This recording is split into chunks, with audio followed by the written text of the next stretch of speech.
গণভোটের রায় নিয়ে সংসদ থেকে রাজপথ উত্তাপ ছড়াচ্ছে বিরোধী দলগুলো। গত শনিবার বিক্ষোভ মিছিলের পর এবার টানা 4 দিনের কর্মসূচি ঘোষণা করেছে জামায়াত নেতৃত্বাধীন 11 দলীয় জোট।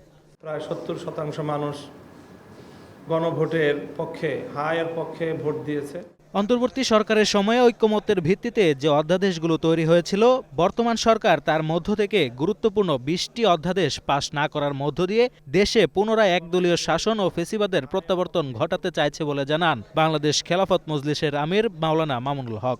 আমরা মনে করছি যে বর্তমান সরকার দেশের জন আকাঙ্ক্ষাকে উপেক্ষা করে তারা একদলীয় শাসন ব্যবস্থা কায়েম করার বিপজ্জনক পথের দিকে অগ্রসর হচ্ছে।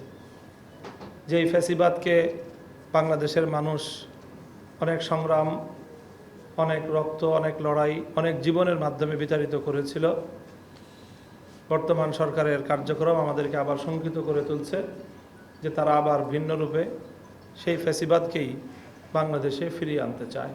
এ সময় জুলাই সনদের ভিত্তিতে অনুষ্ঠিত গণভোটের রায় বাস্তবায়নে বিএনপি গড়িমসি করছে বলে অভিযোগ করেছেন জামায়াতে ইসলামীর সেক্রেটারি জেনারেল মিয়া গুলাম পরওয়ার। গণভোটের এই ব্যালটে কিন্তু নোট অফ ডিসেন্ট নেই।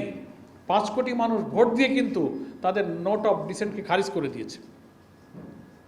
ওনারা বলেন সংখ্যাগরিষ্ঠ আমরা যা ইচ্ছা তাই পার্লামেন্টে করতে পারি, যেটা আমাদের সংবিধানের আর্টিকেল 7-এ পরিষ্কার বলা হয়েছে, will of the people is sovereign, জনগণের অভিপ্রায় হচ্ছে সর্বোচ্চ আইন।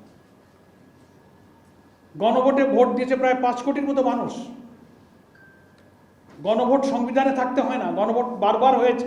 আগামী বৃহস্পতিবার শাহবাগে লিফলেট বিতরণের মধ্য দিয়ে শুরু হবে 11 দলীয় ঐক্যের 4 দিনের কর্মসূচি। যেটুক ওনাদের ভালো লাগে সেইটুক সংবিধান, যেটা ওনাদের বিপদ সেটাকে আর উনি মানেন। Sanjid Hasnat, green news, Dhaka.